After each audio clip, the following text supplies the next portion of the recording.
God arise, let his enemies be scattered. Let them also that hate him flee before it. As smoke is driven away, so drive them away. As wax melted before the fire, so let the wicked perish at the presence of God. And let the righteous be glad. Let them rejoice before God, yea, let them exceedingly rejoice. Sing unto God, sing praises to his name. Extol him that rideth upon the heavens by his name, Yah, and rejoice before him. A father of the fatherless and a judge of the widows is God in his holy habitation. God setteth the solitary in families. He bringeth out those which are bound with chains, but the rebellious dwell in a dry land. O God, when thou wentest forth before thy people, when thou didst march through the wilderness, the earth shook, the heavens also dropped at the presence of God. Even Sinai itself was moved at the presence of God, the God of Israel. Thou, O God, didst send a plentiful rain, whereby thou didst confirm thine inheritance when it was weary. Thy congregation hath dwelt therein. Thou, O God, hast prepared of thy goodness for the poor. The Lord gave the word. Great was the company of those that published it. Kings of armies did flee apace, and she that tarried at home divided the spoil.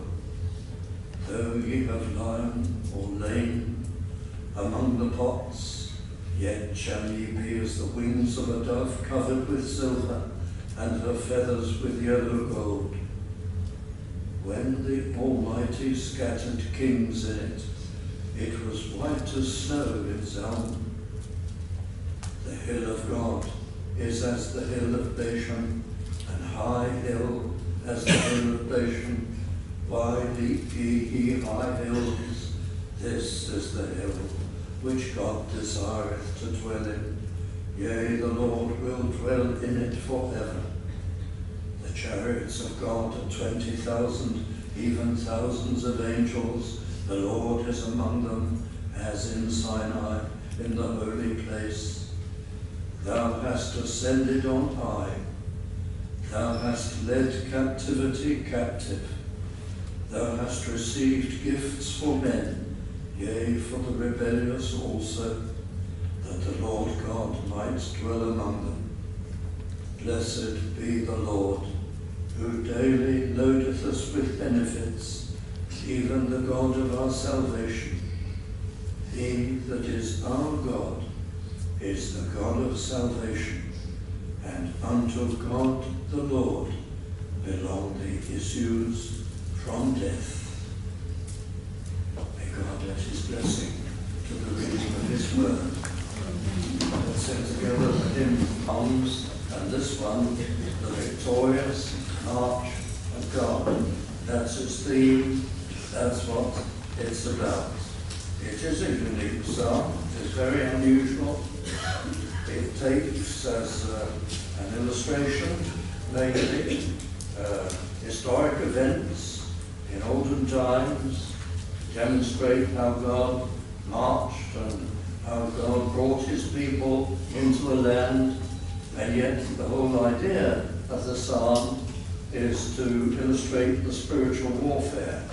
Down throughout the ages, we may think of the victorious march of Almighty God and of Christ in particular, as he works out the plan of salvation and calls out a people from the world for his own possession, and piles up tragically the evidence which will be hoped against all those who reject and refuse him, and how the great march will end, culminate in victory. It contains specific prophecies of the resurrection of Christ and of the early church, and of the call of the Gentiles, but it weaves so wonderfully together this Old Testament tapestry as an illustration of God on the march, God at work, and the prophecies and the picture of the New Testament church emerges from it. It's quite straightforward. It's not difficult to interpret.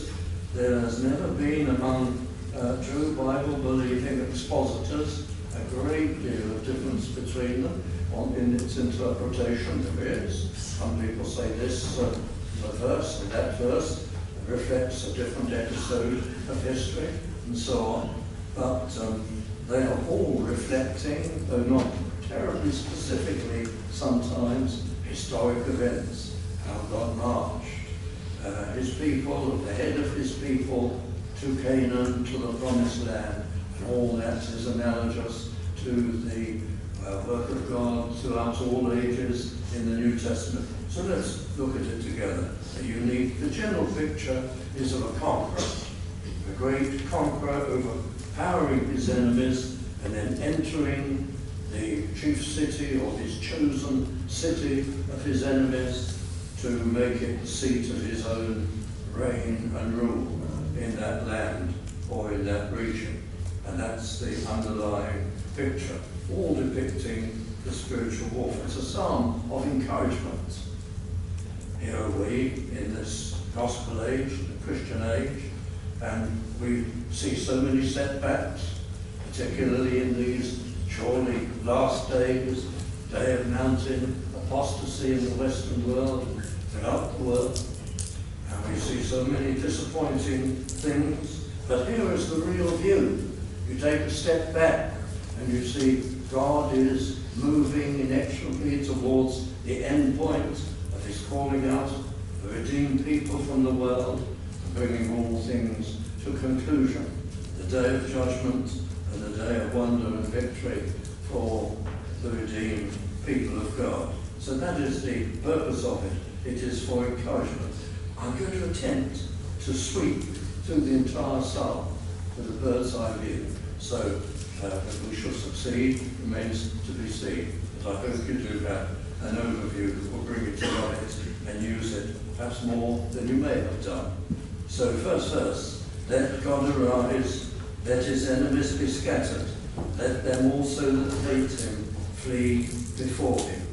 And this comes really almost entirely from the book of Numbers, chapter 10, verse 35. I won't turn you to it, but it was always said, or so it would seem, when the ark of God moved forward in the journeys of the children of Israel through the wilderness, and when the ark was ready to move, this was the watchword, this was what was sung or said by the masses of the people before the march continued.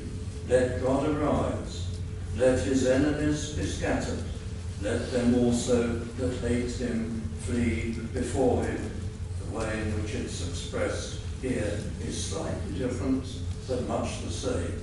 So this is a campaign, and the people of olden times, of course, were taught that, and there would be resistance once they moved away from the wilderness and into Canaan, and they must be ready for it. And God would see them through, and people would attack them or resist them in various ways, and they would be charged with taking the land, particularly in the conquest under Joshua, but even before then.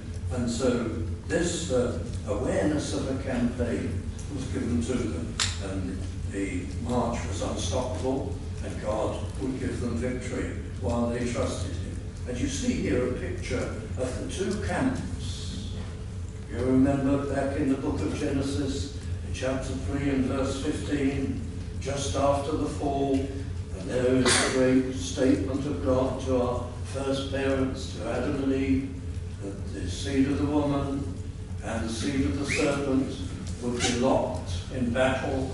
There would be a great spiritual warfare throughout the ages. And so it is here. Let God arise as the battle for the gospel and the souls of of men, the unfolding plan of salvation, and there's the enemies of God and of faith. The two sides. Let God arise. Let his enemies be scattered. Let them also that hate him flee before him. So let's begin to look at the verses. And here is the first section. I'm going to divide the psalm into 4 sections. And the first section, which runs from verses 1 to 6, would appear to describe, in general terms, the victorious march that is depicted here. And we come to verse 2. It will be so easy for God. Of course, he is God. He has all power.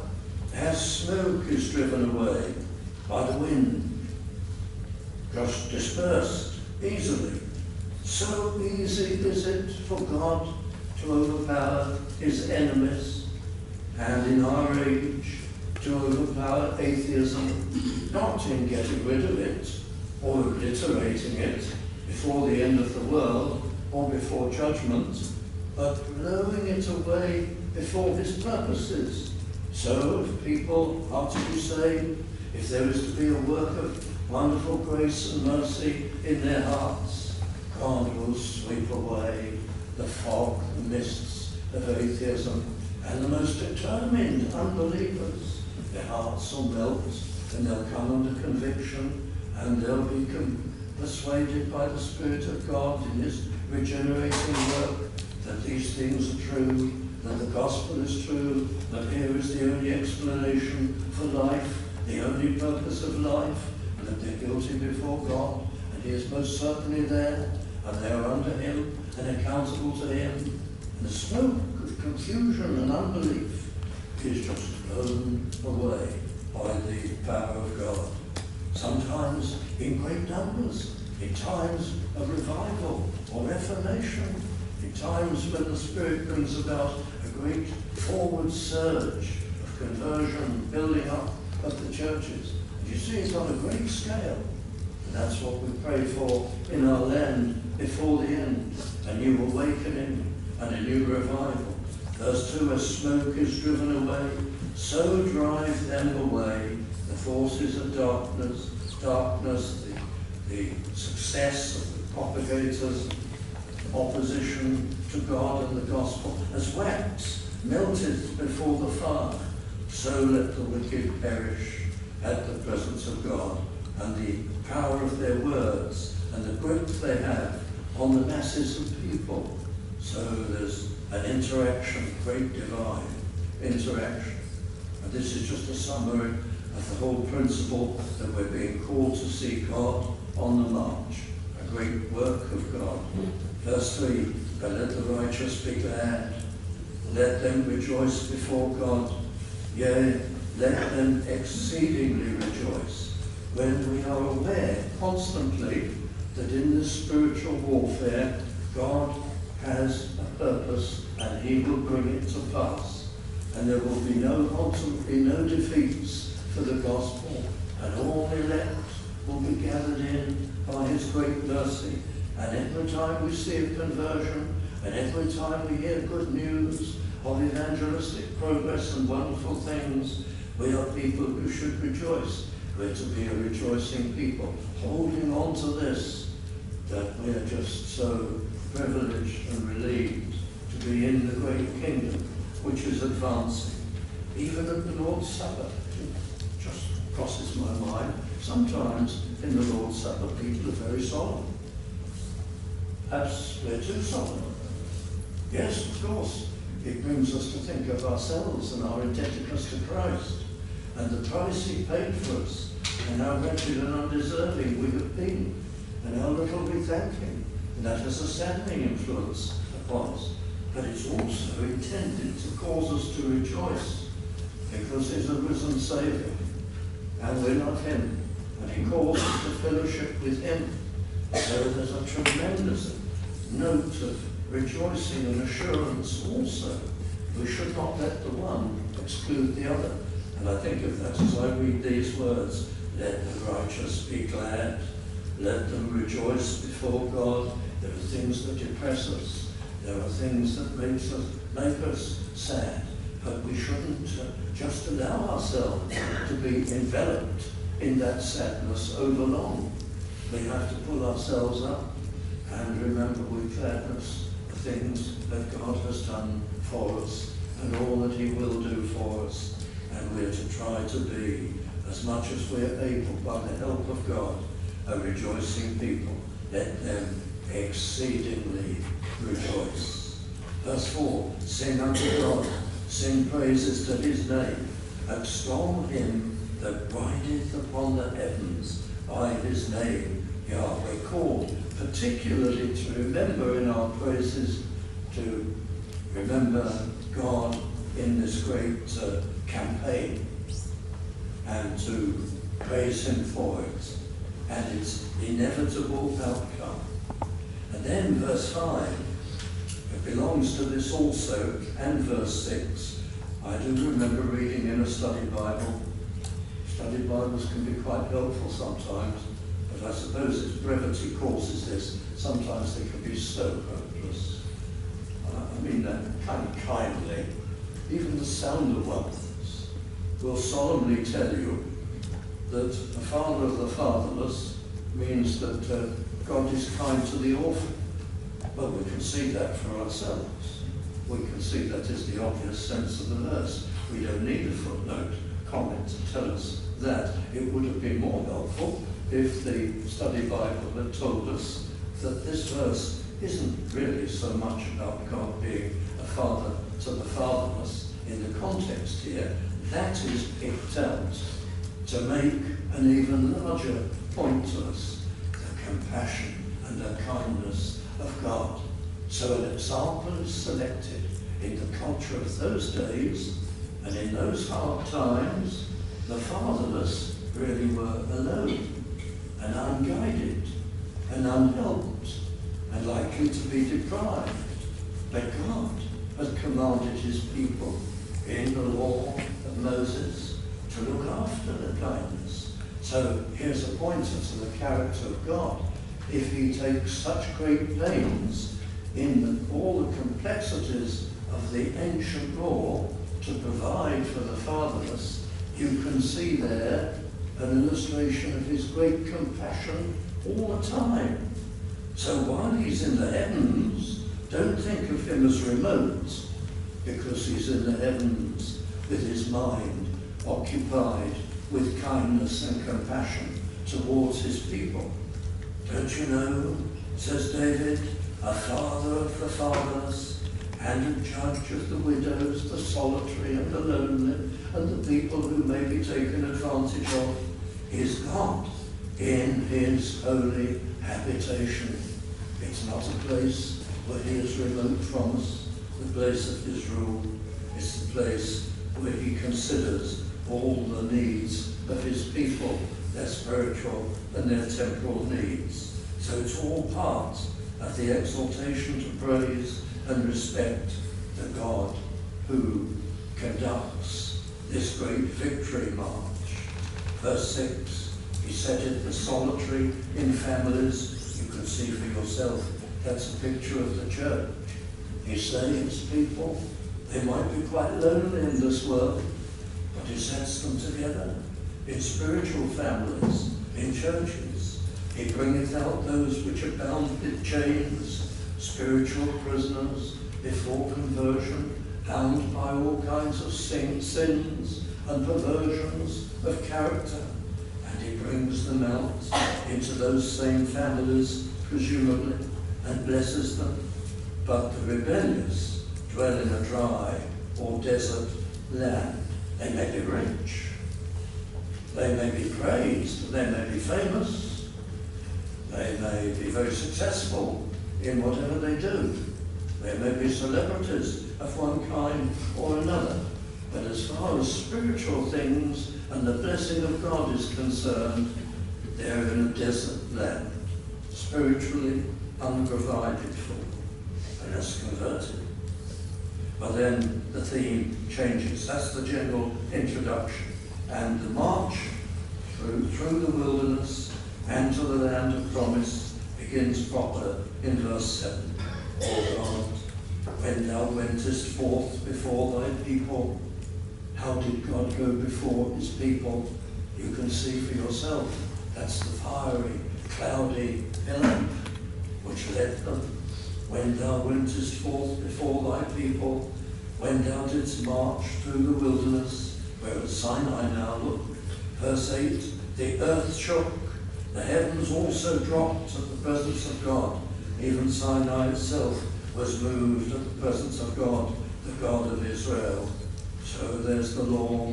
Early on, the law was given, great revelation, beautiful, wonderful civic laws also for the typical church, the people of God, the children of Israel, and God dealt with them wonderfully.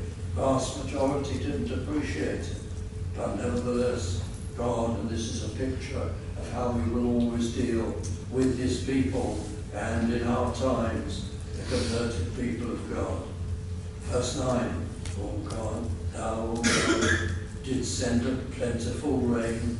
That's a poetic rain. It represents blessing. We're not going to go thumbing through the Old Testament looking for literal rains. You can think of some literal rains, the raining down of manna upon the people, but it's used in this psalm as a picture of blessing altogether. Thou didst send a plentiful rain, whereby thou didst confirm thine inheritance when it was weary. That is so typical of God. If you're in his service and you're teaching Sunday school, or you're visiting doors and you're doing things for him, there's all sorts of complications in your life and things which would drag you down. You may be sure there will be something to confirm you. A rain, if you ask for it, a plentiful rain from God to encourage your heart. There'll be fruitfulness and blessing and health and things constantly, every day, to give thanks for, so that you can bear the burdens which you have to bear along the way. Verse 10, thy congregation hath dwelt therein. Look at the significance of that. They're in the desert. They're in the wilderness.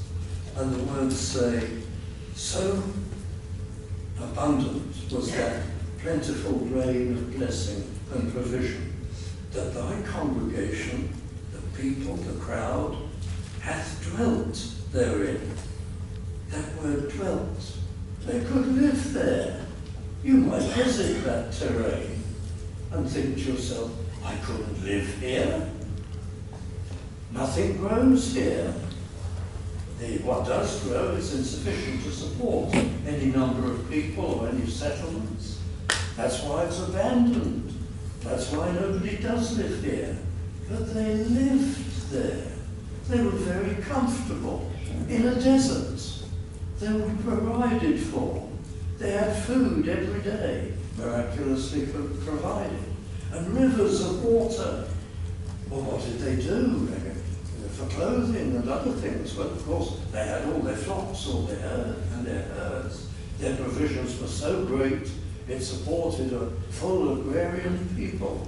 But their clothes never wore out, and they never got sick. They dwelt there very comfortably, and it was almost a utopian society. Look at verse 10. Thou, O God, hast prepared of thy goodness for the poor or rich. It didn't matter what you took into the wilderness, you all lived to the same standard. You had the same plenteous food and provisions, and the poor lived as comfortably and as happily as the rich throughout those 40 years in the wilderness. That's the significance of the verse. And so it's true of God's people in every age. We may have to suffer certain losses and privations. We may be disadvantaged in our business, in our career, because people are against us, and so on. But we shall be a happy people, living close to the Lord, and in his truth, and under his blessing, no matter what our circumstances are. Thy congregation hath dwelt therein. Why, the Egyptians must have thought they will surely be destroyed within months. Nobody can survive there. But they could, very happily. And verse 11, Why, now they're going into Canaan, it would appear. The Lord gave the word. Great was the company of those that published it. I wonder if that's the word at the very beginning. Let God arise, let his enemies be scattered. And they all sang it, all said it, every time they moved forward. Is this what it at least historically refers to? Or something of the kind? The Lord gave the word, the law of God was to be preached, that was painted, as it were, on a great beacon in the centre of the land. And because of what that law said, the Ten Commandments, the Canaanites hated them and furiously resisted them and attacked them. The Lord gave the word. Great was the company. The Hebrew actually says the army of those that published it. That's the entry into the promised land. From the conquest, we presume, of Joshua, kings of armies, verse 12, did flee apace, and she that tarried at home divided the spoil. A beautiful way of saying God always was with them and protected them and gave them victory, and enemies fled and spoil was taken, and it's preparing for subsequent verses. And the keepers of the homes had things to distribute to their children. And then verse 13, a mysterious verse, and I can only offer you what I think it means. Though ye have lain among the pots, you've been very contented and peaceful, and you've had comfortable lives in a sense, laying among either the pots or the sheepfolds. There's a debate about the translation. So you've been settled people, knowing peace and tranquil existence and simplicity. Yet as the result of these victories, when we look at you, yet ye shall be as the wings of a dove covered with silver, and her feathers with yellow gold, which probably means, you look at these beautiful birds, especially if they're wet in the sunshine, and there's all sorts of shimmering colours, and it represents, grandness. You are, on the one hand, a simple people, at peace.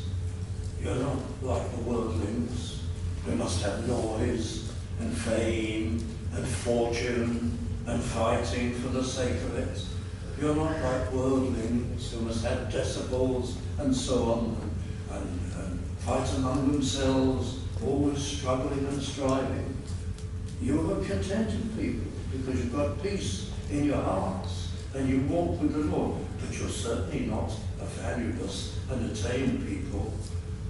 You look as regal as that beautiful bird when you can see it in the sunlight, shimmering with all sorts of subtle colours. And you are children of the King. You are royal. You have character. You have wisdom and understanding, a new nature, citizenship in heaven.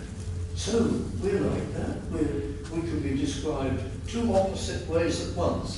That's what seems to be going on in this verse.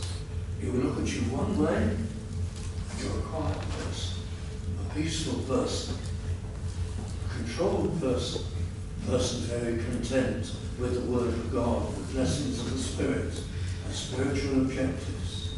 Oh, someone might say, then there's not much to him or to her, an unexciting person.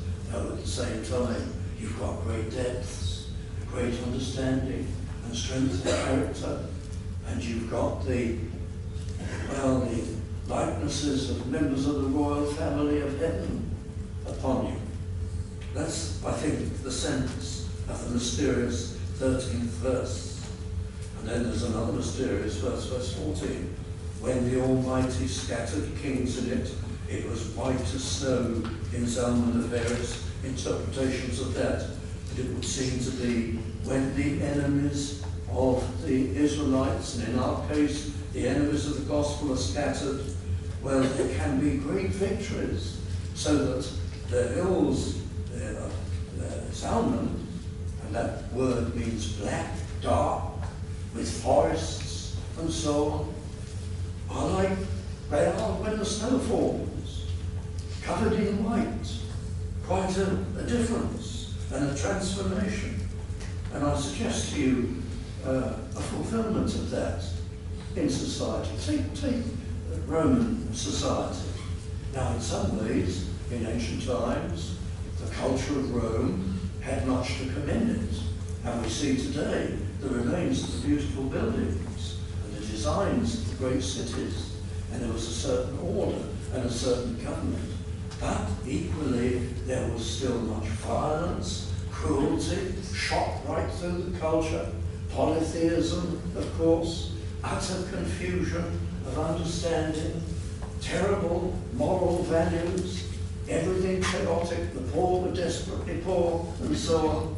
And what did Christianity do in that culture when it grew and it spread through the Roman Empire, through Rome itself, to Egypt, North Africa? What did the gospel do to these pagan societies that were so wretched and so fallen?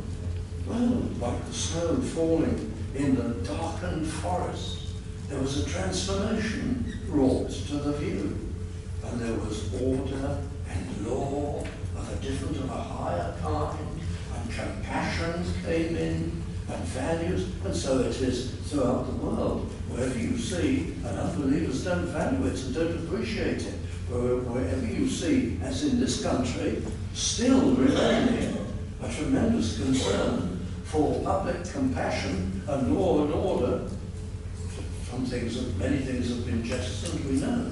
But where do these all come from? Well, you know, they come from the Christianization of the country, and from the gospel, and from the work of God. And even that dark forest with its jagged trees and its formidable appearance was transformed by heavy snow. And Christianity has done that through society in so many lands and so many places. But it happened in ancient times with the Jews, with the transformation of the Holy Land in their day as their culture spread, when the Almighty scattered kings in it and the enemies of truth retreated. It was white as snow where they fell in Zalma. The hill of God is, I'm going to move on a little bit to verse 17. The chariots of God are 20,000, even thousands of angels. The Lord is among them, as in Sinai. And then these verses that are quoted by the Apostle Paul in Ephesians chapter 4. Thou hast ascended on high. Thou hast led captivity captive. Thou hast received gifts for men, yea, for the rebellious also, that the Lord God might dwell among them. First and foremost, this verse is about this victorious march among the people of those days. But it depicts something, and I was mentioning this earlier, like this. The conquering hero. It could be almost any of David's battles. It could be the return of the ark in David's time, 2 Samuel. It could be any of these occasions. Different interpreters down the centuries have chosen different things. It could be any or all of them. The general picture is this, that the conqueror comes into the city and he mounts up the great steps in the throne room of whoever is the emperor, king or ruler of that city. And all the captives that have been taken follow in a great humbled train of people. And so is all the booty there, all that has been taken, and it is formally distributed as gifts to the victorious people. Yes, but what's it doing here? And why is this picture given? Well, because it's a picture of the victorious march of God, the spiritual warfare. It's the ascension of Christ. And that is how Paul gives it to us in Ephesians 4. And you may like to just turn to it for a moment. And here in Ephesians chapter 4, we have it in verse 8. When he ascended up on high, he led captivity captive and gave gifts unto men. And Paul gives the explanation, because it's prophetic. The picture was also a prophecy. Now that he ascended, what is it but that he also descended first into the lower parts of the earth? He that descended is the same also that ascended up far above all heavens, that he might fill all things. End of bracket. Look now back to the point, and he gave some. These were the gifts, apostles. You see how Paul, under inspiration, applies the prophecy, whereas the booty that was taken from the conquered people was distributed among the victors and their homes and their families. What God did from the resurrection and the ascension of Christ is he took for booty, well, apostles say they were unsaved once. The Apostle Paul, for example, the apostle himself, who was a persecutor and an enemy, and he was spoiled. Christ had secured salvation for all the people he would save. And the apostle was one of those people who would be spoiled, and he was duly converted, and he's given as a gift to men, to the church. God gives him, and others also. Pastors and teachers. Paul goes on to say, the Apostle Paul, of course, suffered almost supremely, second to Jesus Christ, in spreading the gospel in the ancient world. And he was a gift. Where did the gift come from? Well, it came from the ranks of the enemy. God saved him and gave him back as the converted apostle, preaching the gospel. Verse 11, he gave some apostles and some prophets and some evangelists and some pastors and teachers for the perfecting of the saints. When I go back to Psalm 68, and we must move very quickly, but there it is in verse 18, thou hast ascended on high. Of course, it's prophecy.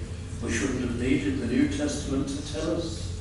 We should have been able to spot it. Thou hast led captivity captive.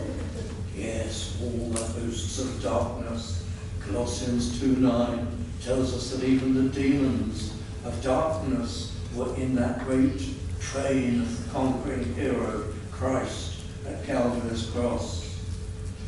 Thou hast led captivity captive. Thou hast received gifts for men, taking many of them, of the demons, and converting them. Yea, for the rebellious also. Many of the rebels will actually be saved, that the Lord God might dwell among them. Blessed be the Lord, verse 19, who daily loadeth us with benefits, even the God of our salvation. He that is our God is the God of salvation, and unto God, the Lord, belongeth the issues from death. So all that is the march of God. And I wonder if I've time just to go down. Well, there's a third section, and I'll refer to it briefly. It's down here in verse 21 to 24, and that is the judgment to come. But God shall wound the head of his enemies, and the hairy scalp of such an one as goeth on still in his trespasses. Whatever does that refer to? God shall wound the head of his enemies. There's a judgment coming. And he will ultimately be totally victorious. But what about the hairy scalp? Well, this clearly refers to the young. You imagine here, young people, particularly. By young, I could mean, well, anything. People in their 40s, or even in their 50s, 30s, 40s, 50s. Not talking necessarily about teenagers. Here are today's rebels. Why? This refers to our age, in a way. An age of innovation. An age when things advance so rapidly, and things are invented and put into production. The whole world IT and the whole thing is moving so quickly. It's a world for the young. It's a world for the new generation. But you've now got a very proud generation, unbelieving, against God. My man has made it. He's so inventive, he's so advanced. And it's made great pride and atheism. And you see it in a sense here. If you think I'm being fanciful, the hairy scalp of such an one as goeth on still in his trespasses. Accompanying this age of phenomenal advance, there's nothing wrong with advance in itself. God has provided all the basis of the technology and so on. But the trouble is that hand in hand with this is pride, immense human pride, so inflated, and accomplishments and achievements and capacities and what it can do. And along with the pride goes the rejection of all biblical morality. We can do as we like. We are our own gods. Do you see it in the verse? The hairy scalp of such an one as goeth on still in his trespasses. They tell us that the old people, and they're not so hot, so good, the old people are more likely to give thanks to God. But the 30s, 40s generation, the clever generation, is the unbelieving generation. What a sad thing and a tragic thing. But that seems to be particularly noted in this verse. Is it looking ahead to characteristics of the very end? Verse 22, the Lord said, I will bring again from Bashan, I will bring my people again from the depths of the sea. My people is in italic. Maybe it shouldn't be there. The translators are trying to help us get a sense. But what we quibble with is the word my. Leave the people and strike out the my. It isn't in the original.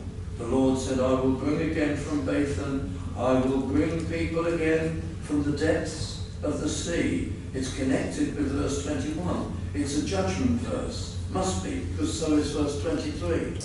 In other words, it doesn't matter where the rebels have fled, I will bring them back to judgment, says the Lord. That's the sense of the verse. From east to west, from Bashan in the east across the Jordan to the sea in the west, wherever the enemies flee, I will bring them back. Let's modernize that. Wherever unbelief goes, somebody may take his opinions to absolute extremes of unbelief and scorn and atheism. Well, they'll get a terrible shock when God reveals himself in judgment to them. It's like bringing a fleeing rebel back from a distant place. Come back, we're extraditing you. We're bringing you back to judgment. A person may have gone so far away from God in his thinking and unbelief, he's got rid of God. He doesn't even the slightest think there's any possibility that he could exist. And then God will reveal himself. That's the meaning of the verse. I will bring again from Bashan, I will bring people again from the depths of the sea, wherever they've gone. Verse 23, that thy foot may be dipped in the blood of thine enemies. In other words, you'll walk across the landscape on the day of judgment, and you'll be walking in the blood of the judged. It's all, of course, figurative language. Here, it's taken from battle scenes, but it means the people of God will see the day of judgment. And they'll see when God brings everybody to account. And then there's a curious verse in verse 24. I must come to conclusion. I'm not going to make it to the end. They have seen thy goings, O God, even the goings of my God, my King, in the sanctuary. What does that mean? It means they have no excuse. They saw the march of God. They saw the children of Israel delivered from Egypt. And they didn't believe. They saw the children of Israel preserved in the wilderness. They saw them delivered in the conquest, in the occupation of the promised land. They saw the blessings and preservations and miracles poured out upon them. So it is in history. Unbelievers, they've seen everything. They know, they've heard about Christ. They've heard about a Redeemer. They know about the record of his life and his death and his resurrection. There is the record in history of the early church and its astonishing growth and blessing in the world long ago. You've seen the effects, and I was talking of them just a few moments ago, of Christianity in history. In every country where God has spread the gospel, there's been mighty transformation. And even like here, years after people have turned away from the faith and from worship and from the study of the Word of God, they've still got all the evidence, evidence of the great transformation that the Bible and truth wrought in this land. And shut it down. The historians these days, when they write history, they take out any reference to these things. They don't want them. Remember just a few years ago, the Millennium Dome? It was going to celebrate the history of the country. During what period? During the 2 millennia after Christ. It was supposed to be, in its conception, a view of the history of the country. But as it approached, and as the building went up, and time came nearer when the festivities must be organised, what have we done? They seem to say to themselves, we don't want Christianity celebrated here. We don't want any historical insight into transformation of Britain and the Western world by the influence of the Christian gospel. We're not having that. Everything but that. Oh, we'll put a little cabin to cover all religions in a corner somewhere. But they suddenly realised what a mistake they'd made. That the whole purpose of the scheme they couldn't possibly face up to. Well, that's what this verse is saying in effect. They have seen thy goings, O God. And every time they're confronted with the goings of God and the great march of the truth in history, they shy away from it and deny it, close their ears to it. So there's no excuse. There'll be a day of judgment. But the rest of the psalm is this great follow-through of call to praise, the people of God to praise God for the continuation and the outcome of his march. And his great mercy in these verses, which I can't really come to, they won't all be condemned, all far from it. There will be people who are converted. And verses 30 and 31, princes shall come out of Egypt. Ethiopia, warlike Ethiopia, shall stretch out her hands unto God. So God will march. Christ will ascend into heaven. This is the age of the Gentiles in the closing verses. As you read through it, all the world, Egypt, Ethiopia, verse 32, sing unto God, ye kingdoms of the earth. Sing praises unto the Lord. And it's all about the march of God. Christ ascends. He gives gifts unto men. It's the call of the Gentiles. And then the grand culmination. And the last verse, verse 35, O God, thou art terrible to be feared, awesome. Out of thy holy places, the Lord God is he that giveth strength and power unto his people. Blessed be God. That's what it's all about. The march of God. The victorious march, the occupation of the land, some judgment verses, and the rejoicing of the church in anticipation of the calling in of all the elect. It's about God's glorious timetable. We keep it in view. So that's a unique psalm of prophecy and a picture of God's plan. Psalm 68. Let's close this evening singing the hymn 400.